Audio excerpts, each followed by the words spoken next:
Estamos entrando no ar com mais um Brasil em Movimento. Vamos lá, gente. Queremos hoje tratar de um tema muito importante, é a saúde dos brasileiros. Em São Paulo, nas grandes cidades, no Brasil, de resto no mundo. Mesmo porque vamos tratar também dessa questão da importação de médicos cubanos, né? Médicos de outros países que o governo federal está importando, e em especial os médicos cubanos. Para isso, convocamos a nossa repórter Lívia Fidelis, para que ela possa também colher nas ruas as impressões da nossa população, as opiniões que as pessoas têm a respeito da importação desses médicos e especialmente da sua saúde. Não vamos tratar tão somente de saúde de periferia, mas saúde também da classe média, das pessoas que pagam um plano de saúde. É importante tratarmos do tema como um todo. Para começar, vamos então ouvir a nossa repórter Lívia Fidelis, que vai tratar do tema nas ruas, num bairro especificamente aqui de São Paulo, da Zona Sul. E a pergunta principal, inicial, é a seguinte, que Lívia Fidelis vai fazer. Você está contente com a sua saúde, com os planos de saúde, e está contente com o serviço público de saúde? Vamos lá, Lívia Fidelis. Lívia nas ruas. Vamos lá. Você está contente com os serviços aí da rede pública? Bom, eu estou um pouco insatisfeito porque eu esperava mais num país que a gente paga tanto impostos. Mas, infelizmente, é o que tem a oferecer para a gente. Eu acho que é uma falta de caráter da população deixar que outros venham para cá assumir o que a gente próprio deveria fazer, né? Eu não estou satisfeito não, sendo sincero. Você está satisfeito com os serviços da rede pública de saúde? Não estou não, porque realmente é muito deficitário. É complicado. Não é dos melhores, não. O senhor está contente com os serviços da rede pública?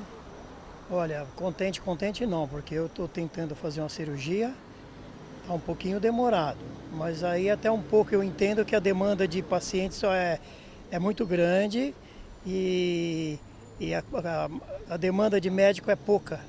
Então isso influencia na demora, então a gente tem que entender e a gente não pode entender, a gente tem urgência, é o meu caso.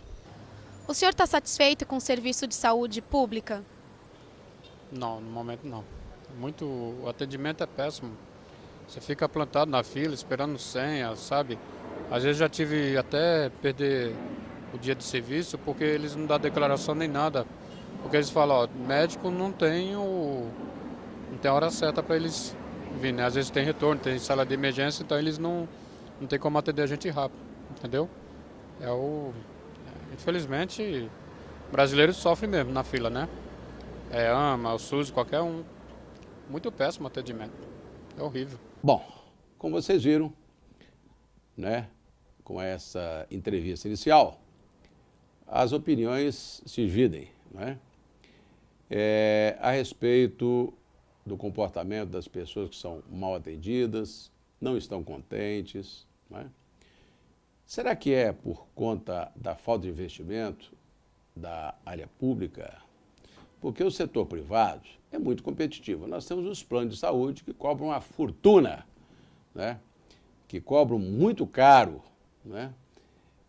Os planos de saúde, muitas vezes, exorbitam, né? Especialmente se tratando de pessoas mais idosas, das questões geriátricas, exigem carências muito grandes e, acima de tudo, o custo por pessoa. Não é hora de fazermos uma reforma a nível de Brasil? O Estado, afinal de contas, é obrigado, todo mundo sabe, a dar condições de saúde para o povo. Não é à toa que pagamos os impostos mais caros do mundo, impostos que chegam às vezes a 40% do que toda a população, né, arrecada, ganha do nosso PIB, chega a quase 40%. Nós temos a nossa Previdência também, é algo que tem que ser levado em consideração. Tem o PIS, o PASEP, o COFINS, são impostos que, além do próprio imposto da Previdência, é cobrado dos brasileiros, né? Quando a pessoa tem um emprego, é tirado uma parte, né, para a sua aposentadoria e uma parte também para a questão de saúde. Quando as empresas arrecadam também, compram ou vendem, também está lá o PIS, o COFINS, tem a parte da Previdência, né, o INSS, tudo isso aí é tirado do bolso dos brasileiros. E qual o retorno que o Estado dá? Muito baixo, não é verdade? Eu tenho certeza absoluta que ninguém está contente com a saúde. Vamos perguntar mais uma vez, né, às ruas o que acham, né, as pessoas, se tem plano de saúde e o que acham do seu plano. Se está contente, se o custo do plano de saúde é alto, né? Se quando precisa de uma operação de emergência são bem atendidas. Vamos uma vez mais ouvir a nossa repórter Lia Fidelis. Lia Fidelis, vamos falar sobre o quadro São Paulo em Movimento. Lia Fidelis nas ruas uma vez mais. Você está satisfeito com o seu plano de saúde hoje? Com este atual, sim. Mas um que eu tinha um pouco antes desse, não. Era fila imensa, até pelo telefone o atendimento era péssimo. Mas hoje eu não posso reclamar. Você está satisfeito com o seu plano de saúde hoje? Eu estou, por um lado, pela abrangência, né, do plano de saúde, cobre praticamente tudo, porém, o que acontece é que para marcar um exame, para você ser atendido, demora demais, né? 2, 3, 4 semanas e às vezes são coisas urgentes, né, que não tem como esperar. Então, digamos que eu estou meio satisfeito, né, não totalmente. Você está satisfeita com o seu plano de saúde ou serviço da rede pública? Eu estou satisfeita com o meu plano de saúde porque é privado, eu tenho acesso pela empresa, é um plano empresarial. Das vezes que eu utilizei, não tive nenhum relato, nenhum problema, mas acredito que na rede pública ainda seja muito deficiente, porque recentemente minha mãe necessitou de uso de saúde pública, no hospital público, e a impressão que dá é que a gente conta com a sorte, porque lá ela foi bem atendida, mas a gente vê que tem muita assim, necessidade de estrutura física, falta de material, falta de profissional. Eles trabalham com o que tem. Então, no caso, quando ela precisou, havia vaga na UTI, havia disponibilidade dela ficar internada, mas se não houvesse, teria que ser removida, teria todo um trâmite. E quem está numa necessidade urgente, muitas vezes não pode esperar, não tem esse tempo todo para esperar. Então, acho que a necessidade maior é na rede pública, apesar da rede privada também ter suas falhas. Quais seriam essas falhas na rede privada? Acredito que marcação de consulta ainda tem uma demanda. Muitas vezes o convênio não oferece uma estrutura para todos os associados. Então, quando a gente liga, o tempo para marcar consulta é muito grande, a demora para você conseguir um retorno, às vezes. Você quer uma confirmação, uma informação muito rápida, mas não consegue, você fica na espera. Então, acho que a estrutura no atendimento não atende a demanda de associados. Muito bem, como vocês viram, as pessoas, né, têm as suas opiniões. Eu não vou aqui hoje também entrevistar nenhuma autoridade pública. Não vou. Sabe por quê? A interação que nós queremos fazer é aqui. Povo, não é? Com o jornalismo, não é? O jornalista com o povo. A interação é direta, canal direto. Por isso que aqui na TV aberta, o Brasil em Movimento, essa questão de ficar entrevistando autoridades para se justificarem, seja o judiciário, do legislativo, do executivo, não faz parte da pauta do nosso programa. Aqui na TV aberta é a comunidade que interage com o nosso programa. Por isso que é Brasil em Movimento, São Paulo em Movimento. As atitudes são tomadas de baixo para cima, não de cima para baixo. Queremos, então, acrescentar o seguinte. Se as pessoas tivessem um plano de saúde que pudessem realmente ser bem atendidas e não precisasse do Estado, será que o Estado cobraria menos também de impostos? Evidentemente que não, não é? Porque o Estado realmente é perdulário. Olha a situação das nossas creches, aliás, perdão, dos nossos hospitais, vinculados, inclusive, aos prontos-socorros, né, de periferia. Por isso, nós somos, uma vez mais, às ruas de São Paulo, como disse no início do programa, para colher a informação daqueles que vivem o drama do dia a dia. Vamos, uma vez mais, ouvir a A nossa repórter, Lê Fidel.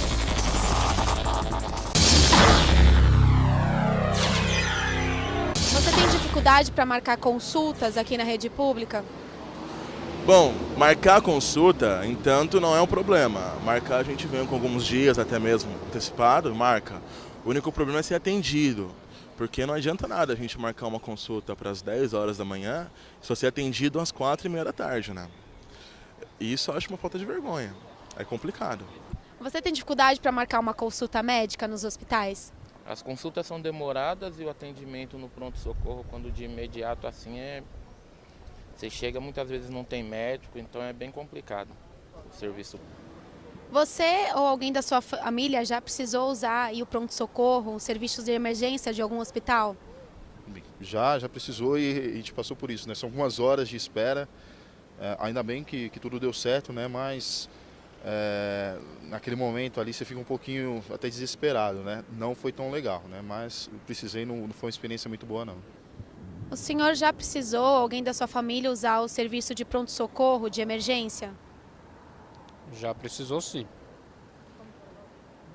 Olha, público não veio, mas o atual veio rapidinho, entendeu? O pago, quando é pago eles vêm rápido, quando é de graça eles demoram. Isso é um sofrimento danado.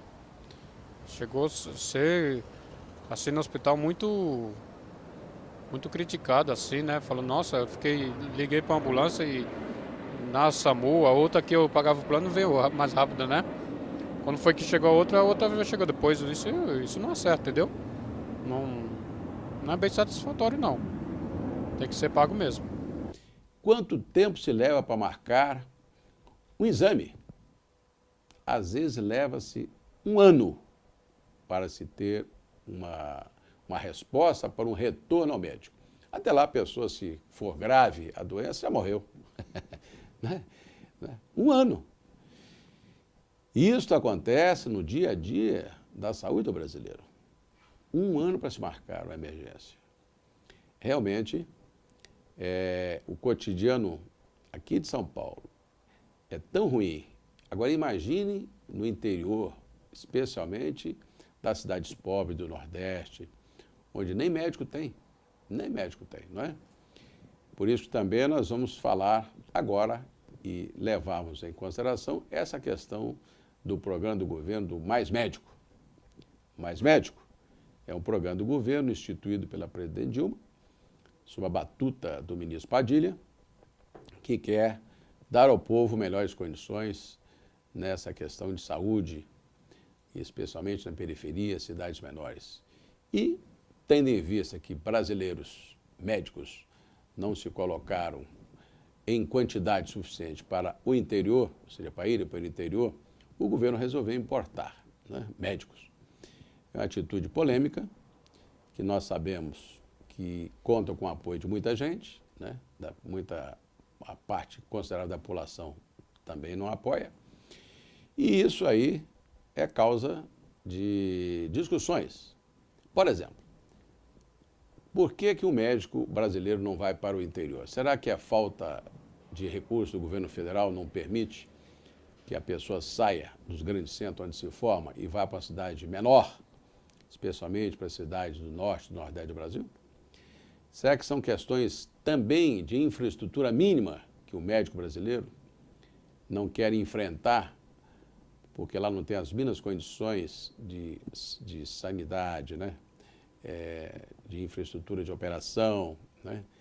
De questões também de instrumentalização? Uma coisa é certa, a importação de cubanos especialmente é muito polêmica. Estão chegando aos pouquinhos. As categorias representativas da área médica não querem dar o chamado revalida, né? Que é uma aprovação prévia para que a pessoa possa, sendo estrangeiro, exercitar, né, a sua atividade no Brasil. Isso também tem sido motivo do governo federal entrar na justiça contra os setores, né, que outorgam, que autorizam a que os médicos possam, na prática, exercer sua atividade, sua profissão. E isso tem sido realmente uma briga entre esses setores representativos da categoria, né, da área médica, com o governo federal. Imagine só se essa queda de braço continua e o governo insistir. Quem perde com isso? É o brasileiro? Mas claro que é, não é? Vamos então ouvir com Lívia Fidelis, uma vez mais, as ruas, o que falam sobre essa questão de importação de médicos cubanos. Está certo? Está errado? É certo que possam exercitar no Brasil uma atividade que não é reconhecida pela área médica, né? Sob a batuta e a determinação do governo federal? Ou não é? Lívia Fidelis, com mais uma reportagem nas ruas de São Paulo. Então você é a favor ou contra aos estrangeiros, aos médicos estrangeiros virem ao Brasil para fazer esse atendimento? Bom, Lívia, nesse ponto a gente entra um pequeno debate. Porque sim, eles vindo para cá vão poder ajudar a gente em lugares que os nossos médicos não vão. Só que eu acho que deveria, nossos médicos próprios, irem em outros lugares que precisam. Não ficar só aqui em hospitais chiques. Existem favelas que precisam de crianças, até mesmo comunidades carentes que necessitam de auxílio médico. E infelizmente a população médica não está avisada nesses momentos. Então seria sim uma boa ideia trazer eles para cá.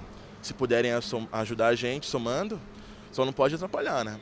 O que você acha dessa medida do governo federal de trazer médicos estrangeiros para o Brasil? Eu acho válida porque no interior e na periferia você não encontra médico. E se é realmente para colocar na periferia e no interior, eu acho válido. Independente da polêmica com os médicos brasileiros. Que o importante é ter um médico, nem que se for com a mínima estrutura, mas tendo um médico já... Médico de verdade, né? Não aquele que olha para sua cara e já sai anotando remédio. O médico que atenda realmente. Aí sim é válido. O que o senhor acha dessa medida do governo federal em trazer médicos estrangeiros para o Brasil? Na minha opinião, é uma vergonha, porque isso aqui nós poderíamos estar formando médicos muito bons e com capacidade. O que o senhor acha sobre essa medida que o governo federal fez de trazer médicos estrangeiros para o Brasil? Olha, eu acho, na minha opinião, a ideia é válida. Até uma forma de castigar os nossos próprios médicos que hoje tem, que atende a gente mal pra caramba. A gente entra no consultório, o cara não olha nem no rosto da gente, está receitando alguma coisa pra gente tomar, não quer saber o que a gente tem. Então, nesse sentido, eu acho que é válido sim. O que o senhor acha sobre essa medida do governo federal trazer médicos estrangeiros para o Brasil? Para mim seria uma boa, muito boa. Acho que eles têm mais estudo, eu creio que tem mais estudo que o brasileiro, sabe até falar outras línguas, né, também. Eu acho que ajudaria muito. Ajuda bastante o Brasil, sabe? Acho que o atendimento vai até melhorar. O que você acha da medida do governo federal em trazer médicos estrangeiros para o Brasil? Eu acho ótima, né? Porque existe uma desigualdade aí, né? São Paulo tem um monte de médico, né? Enquanto outros estados, principalmente no Nordeste, tem pouquíssimos médicos, né? Então, eles optam por ficar mais em capitais, então eles não querem ir para esses lugares mais periféricos.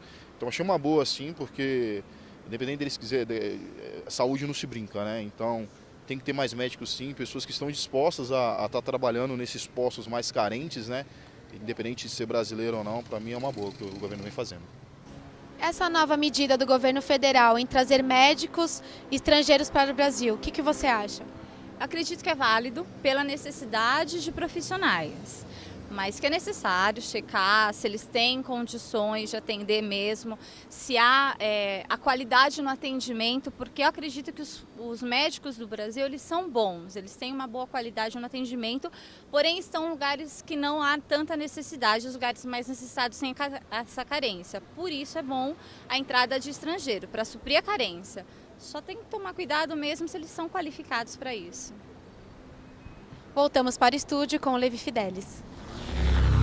Muito bem, como vocês viram, realmente é polêmico, né? É muito polêmico esse tema da importação não só de cubanos, né? Como também temos aí muitos estrangeiros de origem portuguesa, espanhola, argentina, sul-americanos como um todo. Alguns até dizem que o receio de alguns setores da área médica é que, vindo tantos cubanos para o Brasil, amanhã depois poderiam até fazer uma guerrilha de campo. Não sei se é verdade ou não. Uma coisa é certa, lá no Araguaia, há 20 anos atrás, aquela famosa guerrilha, com 300, mexeram com o Brasil. Imaginem com 4.000 assessores médicos transformando-se em guerrilheiros. Mas eu acho que isso não é o caso. O governo brasileiro, o presidente Dilma, o ministro Padilha não daria um passo em falso nesse nível. Também, na verdade, também, e por outro lado, já vem com esse projeto na gaveta, né, guardado sob sigilo há mais de um ano. Né? Revelam aí alguns segmentos contrários, né, à importação, especialmente desses cubanos. E ademais, né, foi tocado aqui, não foi tocado aqui, mas o que se trata também dessa importação dos cubanos é o salário ínfimo que os próprios profissionais recebem, né? Não passa de R$1.000, ao passo que o governo brasileiro, né, paga 10 mil, e o governo cubano é que faz disso mais um item de exportação, né? Ou seja, ao invés de exportar produtos, estão exportando mão de obra e ganhando com isso, ao que tudo indica, mais de $500 milhões por ano. Se o programa é feito ou não através de uma terceirização, essa é a questão, né? Porque, ao que tudo indica, o governo brasileiro não pagará direto a Cuba, e sim uma organização de saúde, né, latino-americana, que é um órgão multilateral e que receberá o dinheiro e repassará para Cuba. Mas se pergunta, será que com R$1.000, né, essas figuras, essas pessoas, né, esses médicos, essa mão de obra, sobreviverá no nosso país, que tem alta inflação, mesmo que seja o interior, para comer, beber, dormir, vestir, né? E o restante de dinheiro ficará lá com a sua família, uma parte, e outra parte para o governo cubano, né? E isto é muito polêmico. Aqui nos diz constranger é que foi tomada uma atitude de maneira assodada, não foi combinado nem com a área de medicina, nem com o próprio povo, que ficou no meio dessa briga. O que o brasileiro quer mesmo, no fundo, é ter mais médicos. Aliás, o próprio programa diz isso, é ter mais médicos. Agora, não é melhor, né? No meu programa de governo, inclusive, aqui em São Paulo, quando saí candidato a prefeito, além do plano de saúde específico, né, nós tínhamos colocado uma questão, na questão de saúde, de voltarmos a ter o PASP, né, que é o Plano de Atendimento à Saúde do Paulistano. Colocaríamos também pronto-socorro 24 horas por dia, né? O atendimento em casa seria feito, né, também por motomédicos, ou seja, usaríamos os motomédicos para dar rapidez a que a pessoa tenha um serviço, pelo menos emergencial, de saúde em casa, um atendimento em casa. Teríamos os motorremédios, né, que também seria uma forma, está aqui, ó, no nosso programa de governo de prefeitura passado, está aqui para todos verem e observar que a nossa preocupação, né, no mundo político, no mundo prático da vida, de colaboração com novas ideias e conceitos, naturalmente. Estou aqui fazendo nenhuma propaganda ou não pessoal, mas apenas dizer que nós pensamos, né? Sou jornalista, sou um político, penso pelo povo, para o povo. E o nosso plano de governo previa motomédicos, né, motorremédios, para levar os remédios para casa, né, através da rapidez dos motoboys. Pronto atendimento 24 horas, né, para que as pessoas pudessem, a qualquer momento, serem atendidas por hospitais, nos hospitais de pronto-socorros, né? E, acima de tudo, algo muito interessante aqui, nesse item aqui, que eu quero mostrar para vocês aqui, os Bolsa Residência Hospitalares, ó, Bolsa Residência Hospitalar. E isso aqui é muito interessante, mesmo porque o governo lá no Rio de Janeiro, Sérgio Cabral, já está implementando, e o Alckmin, ao que tudo indica, o Haddad também em São Paulo, estão imaginando fazê-lo aqui na periferia de São Paulo. Se levarmos o 5º anista, o 6º anista de medicina, a que migrem para as periferias da cidade e atendam a população a partir exatamente de uma bolsa residência hospitalar, né, que consistirá não apenas no salário do estudante, né, que está terminando a medicina, como também ele teria residência e teria, neste caso, alimentação fornecida pelo Estado, pelo município. Isso é muito importante, é muito interessante, né? E, de resto, nós sempre apregoamos que todo povo poderia ter, aqui de São Paulo, né, o PASP, que é o Plano de Atendimento à Saúde Paulistano, que é exatamente um cadastramento completo de toda a população de São Paulo. E essa população teria uma carteira de seguro do PASP, né, que é assegurado ao residente aí em São Paulo, tem que provar que mora aqui, por exemplo, digo, na capital, era o nosso projeto, que através dessa carteirinha mínima, ela teria acesso a todo o serviço de saúde, né, e teria nessa carteirinha todo o seu prontuário completo, nome, tipo sanguíneo, nome do pai, da mãe, doenças pré-existentes, ou seja, quando a pessoa tivesse uma emergência, está aqui, ó, o plano nosso, o PASP, né? Se a pessoa tiver uma emergência, ela já com o número do seu prontuário tem todo o seu raio-x, não precisa fazer exames de última hora, na hora de um acidente qualquer, né? Por isso, o nosso programa de hoje foi extremamente dedicado, especialmente dedicado, né, à questão de saúde. Nosso programa Brasil em Movimento, São Paulo em Movimento, trará aqui a todo momento uma entrevista diferente, uma série de questões diferenciadas, né? Vamos depois tratar sobre habitação, vamos depois tratar também em outros programas sobre todas as questões inerentes a emprego, pleno emprego, desenvolvimento, né? Mobilidade, já tratamos aqui do nosso programa, mobilidade urbana. Queremos tratar de temas candentes, de que os quais a nossa população ela quer interagir, né? E o nosso programa Brasil em Movimento foi constituído com este intuito: verticalizar, né? Horizontalizar e verticalizar a informação, mas, acima de tudo, interagir com a comunidade. Eu queria aqui deixar mais uma vez um forte e definitivo abraço para todos, para que no próximo programa venhamos tratar de novos temas de interesse de todos. Muito obrigado, especialmente a nossa repórter, Lê Fidelis, que contribuiu, colaborou conosco com essas reportagens tão elucidativas e esclarecedoras. Um forte abraço e até o próximo Brasil em Movimento. Bye.